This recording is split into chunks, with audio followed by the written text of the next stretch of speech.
Hello and welcome back to another OMNIHEROES video. In this video we're just going to go through Hell 11 through to 20 on hopefully using Doomsdayers synergies as well, but we'll see. So I'm going to pause, I'm just going to jump in, build some teams, and then we'll go through. And here we are back with some teams that I've built. Now, first things first, the team that I've got, the team setup that I've gone for the first team is Merlin, Halissa, Leviathan, Cleopatra, and Ophelia. If you don't have Cleo, the reason that I've got Cleo is for the 4th Monarch. But if you don't have Cleo, you can use another unit like Ayushta. You can even use Athena in this position as well. Athena is very, very strong, especially with Halissa, because the way that Halissa's passive works is that, so let's read it. Reading the card explains the card. Here we go. Each time Halissa gains Reflect boost, she applies 1 stack of attack boost to all allies. And at the start of each round, Halissa gains attack based on the total stacks of Reflect boost and attack boost on the team. That's all that we need to know for the combo with Athena. So if we have a look at Athena, additionally increased reflect rate, that's not the one we're looking at, increases damage reduction, or her damage reduction. It is actually her skills, or her rune passive. Physical damage reduction increased by 30% for all allies. The attack boost effect stack limit is increased by 5 stacks, so we can get up to 10 stacks for Halissa.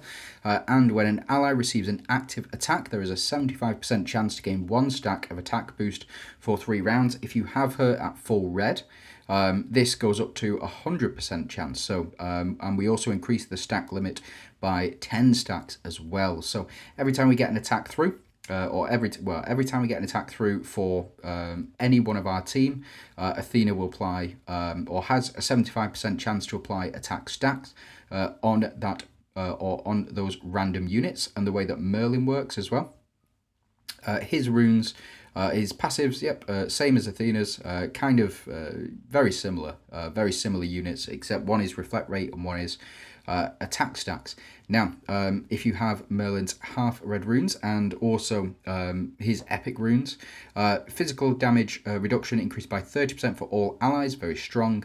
And each time Merlin takes action, there is a 50% chance to apply 2 stacks of reflect boost on all allies for 3 rounds.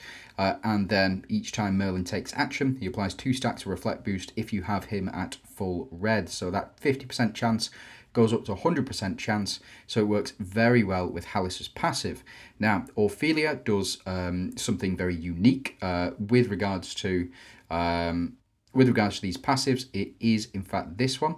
When Ophelia is deployed, the effect of increasing max HP of allies will additionally provide an attack bonus with a conversion rate of 50%, which means that Halissa will apply those HP increases as well when she does get those attack stacks and reflect boost stacks as well.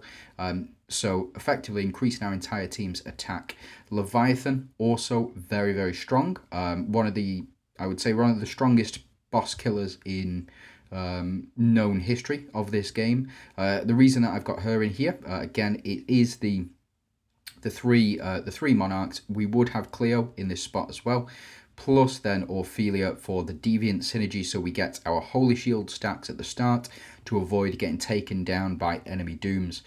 The relics artifacts that I've gone for, Undying Shield, I've gone for Stun Hammer. In fact, no, we're going to take this out and we will pop in, where have you got to? We'll go with you, and we can take you out, and we'll also go with you. So we can take you out, and then we'll go ahead and increase our speed. Where have you got to? Apparently I'm using the speed on the other one. We'll go ahead and increase crit rate, and we'll go ahead and increase attack as well. And relics, I've gone for Leviathan. So I've gone for Leviathan, I've gone for the Stun Hammer, and I've also gone for Demon Blade Whip as well, just for the additional HP increases. And then on this team, we have got, we'll go through the artifacts first. The increase to Ethereals, increase to Dooms, we have the Splash Axe, we have the Sanctuary, Aegis as well, or Aegis armor. 25% chance to trigger Sanctuary, which means that we won't get hit, or at least it will reduce the damage down to 1. We have gone with the additional speed for this one, so we can get our hits in and build up our attack faster than our opponents as well. Relics, we have gone for Lance. Unfortunately, my Lance is only 2 stars. You do need it to 3 stars in order for it to become super effective, but the reduced attack damage will do nicely. We also have the Gourd, which will double the number of buffs that we receive after it's been cast for 2 rounds. And the scales will help our healing as well. So that's the team. This team here, I've gone for Doris, Arthur, Elisha, Dahlia, and Eudora. If you don't have Eudora, or you don't have Elisha, or you don't want to use those units together, I would suggest that you do.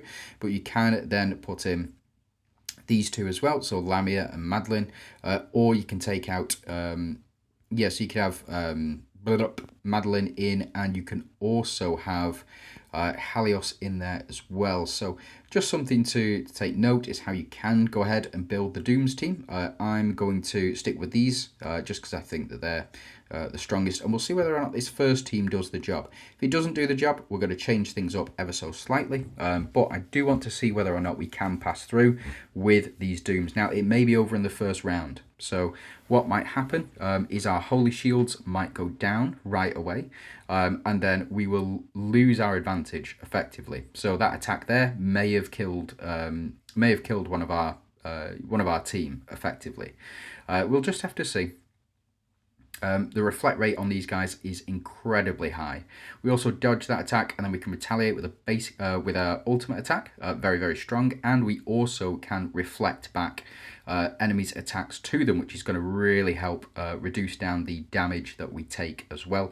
If you don't actually take any of that damage, it's more along the lines of we reflect it all back, and if we do take a lot of damage, like there for example, we took a lot of damage from Leviathan's attack because the enemy reflect rate is so high.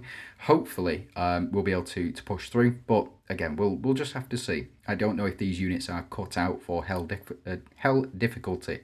I think the more attack stacks and more reflect stacks applied to Halissa, the better it will be for us. And as you can see, we're not doing altogether too much damage because we don't have a unit like Atrops on the team.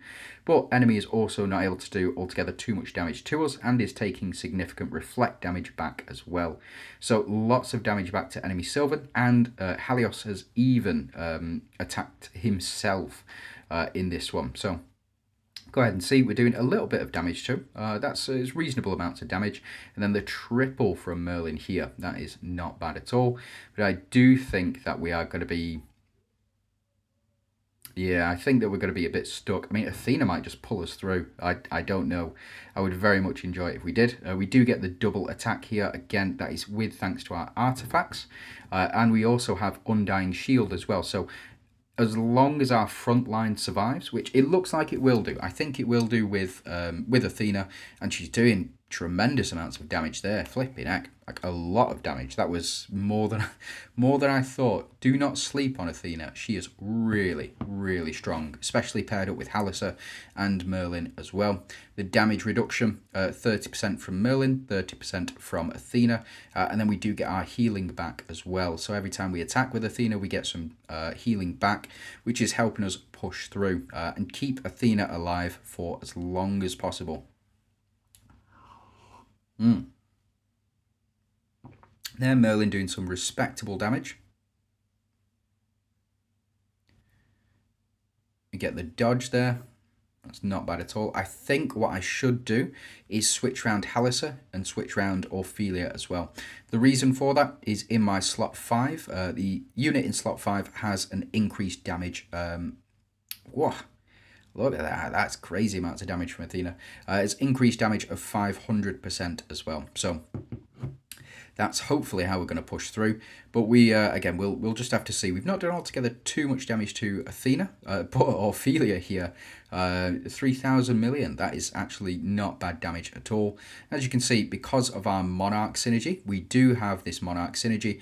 The lower our health is, the better off we'll be. So Athena here to retaliate with her ultimate attack, doing significant chunks of damage as well, and the reflect rate all kicking in quite nicely, I think. 26 messages. Whoa, flipping heck. A lot of people been talking. My son did crack his head open, unfortunately. It is, yeah, there was a lot of blood, but it's not so bad. I went to the hospital, got his head glued up, and yeah, he's downstairs watching Flash at the moment.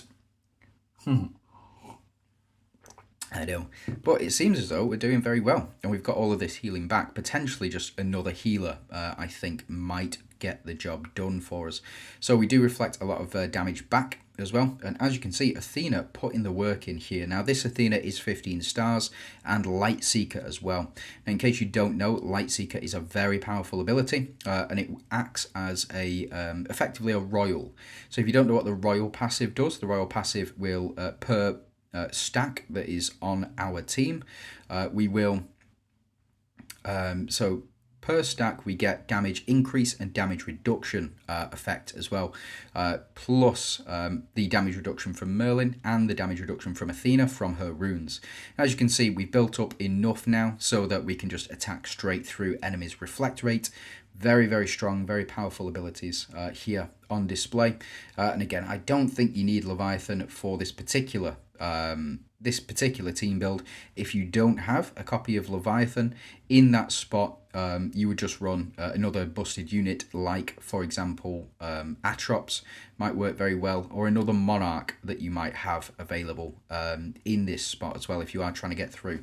So that was round one down. That is not bad at all. I suspect this one's going to go a lot faster because we do have Eudora, Elisha, Dahlia, Arthur, and Doris as well. So just something to keep in mind with our team. Doris, the way her runes work, enemies have a 75% chance to take reflect damage before they take, as they take action. So before they do damage to us, they'll deal damage to themselves. And as well, we've got Arthur, who will deal additional reflect damage, and also the reflect damage that we do naturally as well. So just something to keep in mind here. Now we did get the swap, and we did get the enemies deal less damage as well. Very, very strong. And we did a bit of splash damage as well. That is thanks to the splash axe that we've got. And we do also trigger Sanctuary every time we do reflect damage. But it looks like our dodge chance is actually a bit too high at the moment, so not doing altogether too much. And that is it's reasonably low numbers from Dahlia. Yeah, Eudora outputting more damage than Dahlia at the moment. I suspect Eudora will be MVP here. If you don't have Eudora, using another unit like Atrops would be absolutely fine. As you can see, doing much more damage this time round, and it is primarily because of the build-up that we see. So we see Arthur every time we deal reflect damage building up, and we also every time we get a crit, we also build up as well. So lots and lots of buffs going on the stack at the moment. Very, very strong. And we should get a heal this round as well. So Dahlia, again, not doing altogether too much, but is pumping Eudora up quite nicely here. Eudora getting up to some tasty damage, plus then the splash damage, which is why enemies were going down so quickly. Arthur doing respectable damage. Elisha doing respectable damage again, but Eudora is just a powerhouse. I mean, I've got her at 10 stars, and it's taken me a year and a half since Eudora was released to get her up to that 10-star mark. I mean, I've got units from effectively from this season at very close to 10 stars anyway. So it just shows how scarce she is and how valuable she is. She's showing off here as well.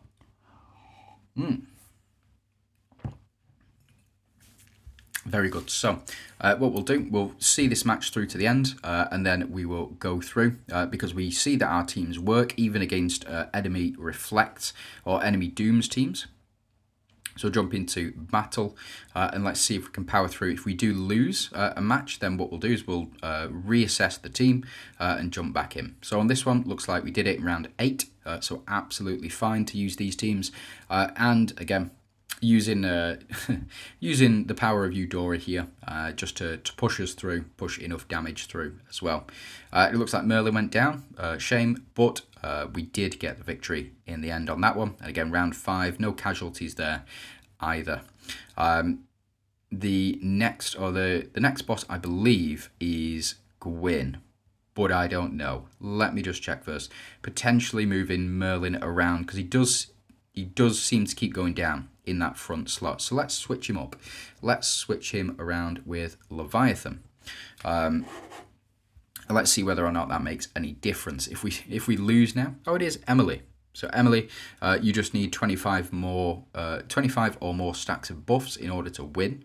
With Emily, what time are we on? 15 minutes. Yeah, we got some time. We can have a look through, and we just see how well this works, or how well the synergy works now that Leviathan is in the front as well. We do get these attack increases with our healing as well, with thanks to the tree that I've built.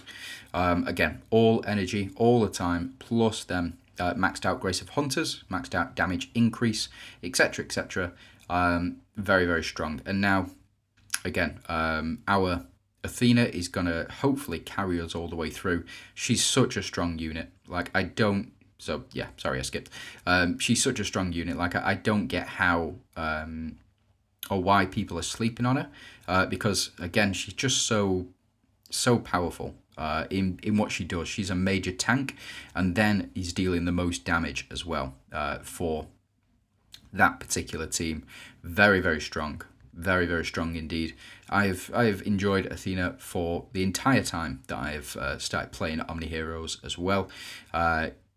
Yeah, she's just so strong, and it is just that first spot. Unfortunately, there's not too much to go down, and even even Dahlia went down in that one.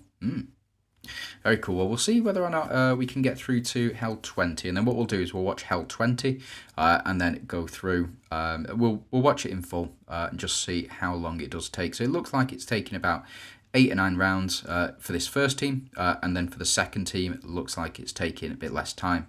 But again,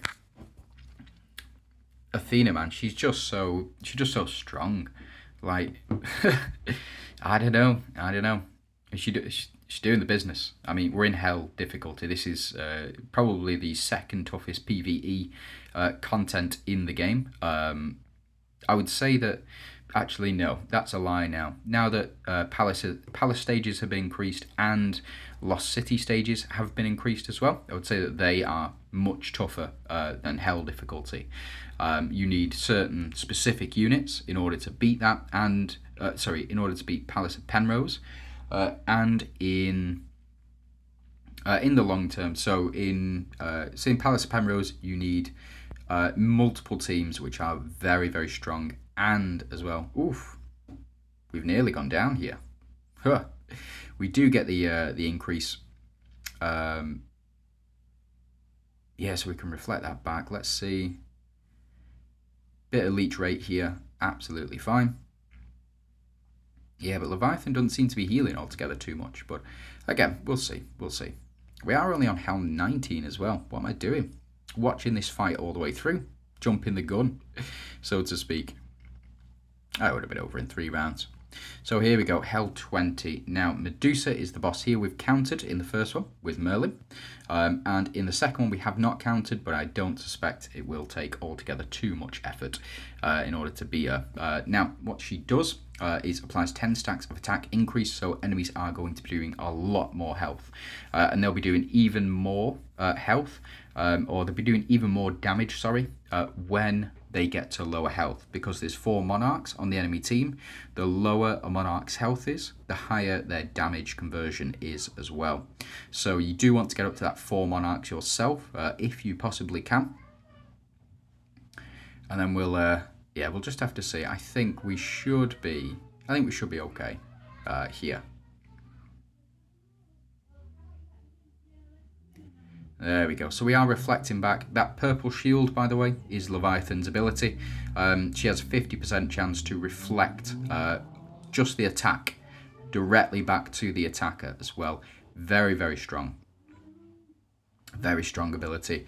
It got me through Percival in the Celestial Trials. I am now up to stage 150. And all you need is a copy of Mavis. You need a copy of Leandra. And you need a copy of, or at least a 7-star copy of Leviathan as well in order to beat that stage. It is really, really easy. Like, I didn't believe it when I saw it, but yeah, when Percival reflects his own attack back to him, he does tremendous amounts of health. I've got a full video breaking it down. If you check out my shorts, if you put in Percival Explained, something like that, you should see a lot of stuff pop up about it, just because I was very excited at the time. Just being able to clear that stage 150, it was nice. It was nice. Now, back to the match, we do get our hammer to trigger. So we do have pretty standard relics. I would say subpar relics. The Leviathan, I think, is just too slow because it doesn't give that 100 relic energy. The hammer, it does well, but not in this particular matchup. And the reason, well, not in these stages anyway. The reason that it doesn't do well in these stages is because these guys cannot be stunned. So you stun hammer, effectively, that's the whole point. It increases magic damage resistance, absolutely fine. But stun effect causes Tempest Hammer to 100% chance to be extended by 1 round. So it applies stun to a couple of random enemies when it does proc. But again, these guys can't be stunned, so it makes that part of it irrelevant. The part that is not irrelevant is the magical damage reduction that it provides as well at later stars. So getting that hammer all the way up to have your 2 Dooms teams available might be worth it. The other Dooms relics, I would say Magatama is the best Dooms relic, and he's probably one of the best relics available, just full stop. It is really, really strong. What it does, just in case you are not aware, at 2 stars, I believe you start to apply the burn effect. So all of your units will apply that burn effect, the same as Mulan. We all know how powerful Mulan is. And as well, the other effect is Mavis's final words or last word passive. Which means that every time one of our units dies, they will do damage equal to their attack to the enemies. So very, very strong in an Avengers build, very, very strong in a Phantoms build as well. And it looks like we've nearly got these guys down as well. I think it's going to take a little bit longer, but as soon as Athena starts to hit this back row, that's when it's going to be game over. Now, if you remember, 4 monarchs on the enemy team means they can't lose more than 60% HP in one hit, which means Athena's attacks here are going to be a bit nerfed, but she's still doing tremendous amounts of damage, and the more that we dodge, the better off we'll be, I think. Or at least the more energy that we build up, the better off we'll be. So hopefully Athena's going to dodge an attack here, yep, and retaliate with an ultimate attack and then a second one. No, we didn't get the crit, unfortunately. And Merlin's killing himself with reflect damage here. I do quite enjoy the reflect damage. Another thing that Leviathan brings to the table is the increased reflect damage. So you get 200% increased reflect rate, which means that any damage done back to the opponents will have increased damage of 200. So again, very, very strong effect. That is all thanks to Leviathan. That is the new unit out this season. There will be an Oath Recall on Friday, I believe. The Oath Recall on Friday will provide us with ways to enable to get Eudora, but also ways to get all of the current seasonal units as well. And I will be breaking that down, which unit I think that you should go for if you're going to go for a seasonal unit. But again, the answer will always be, on that particular Oath Recall, probably should go for Eudora as well. So we are up to 100 damage as well, which means Hallis is going to attack back. Unfortunately, Hallis is going straight for the boss. We don't really care about the boss, to be honest, and we get the triple on the boss. As you can see, boss is down to about half health now, but enemies are just taking too much damage. And I think that this will be the last round, should be. We're on round 10, I think we... no, we're just doing basics in this round. Unfortunate, but is what it is. They do get the increased attack. Oh, and we froze Athena as well. Oof, how dirty. There we go. This is it. Spot on.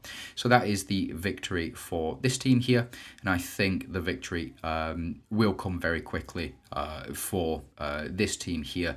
Again, we'll watch it through just because that's what we do on all of these particular videos, and then we'll just have to see how well we do.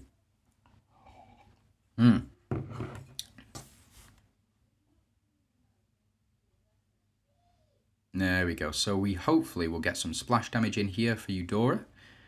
No, but irrespective, we've increased our max HP, we have increased our attack, and Arthur, every time a unit takes an action, will also increase his HP and defense as well. What that means is that he's going to do more damage on his particular passive if he does deal reflect damage back. So again, very, very strong. And we do, fortunately, we have Dahlia switching with Elisha here, which I think is going to be a very, very powerful combo. So get the switch, copy all of the buffs for Dahlia as well.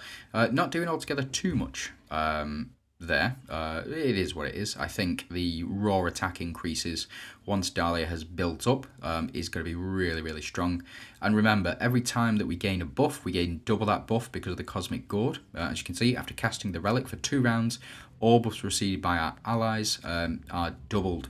So we do get 2 of those stacks as well, and we're building up very, very quickly here. So we're up to 39 stacks, looks like, for our 3 back row units that haven't switched with Dahlia, and we're up to 48 stacks of attack increase for the front 2 units as well. Not to mention, there was a lot of dodges from us as well. I think potentially somebody like Karnak might do us quite well here. But again, we'll just have to see. Karnak, very, very strong. We do need the 3 dooms, though, unfortunately. So, is what it is. But multiple sources of damage, I think, after... Not this round. Yeah, Elisha doing less... subpar damage, I would say. Subpar damage. Get healing. Our enemies get healing from Lily and Leah. Yeah, and Arthur, that is quite strong. It's reasonable damage. So we'll take that. Unfortunately, Dahlia does get frozen, but we move into a new round, which removes that freeze effect. No other way to remove that, I found. The debuff reflection's really kicking in as well.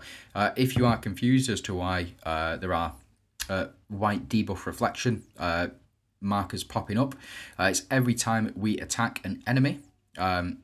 Talinas will apply a stack of defense reduction to us. That's physical attack and magical attack defense reduction.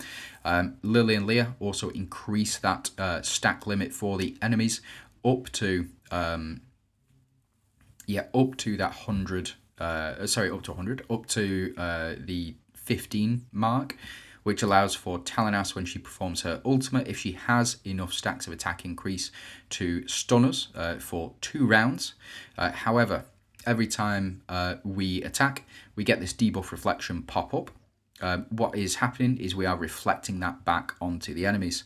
So as you can see, we got that debuff reflection. And if you watch the enemies, we do get physical and magical debuff reflection back as well. Onto those enemies. So it looks like we're doing very well here. And yeah, Dahlia to finish things off. So that'll round things out for us. I just want to say thanks very much for watching. I hope you've enjoyed today's content, and let me know how it's going for you.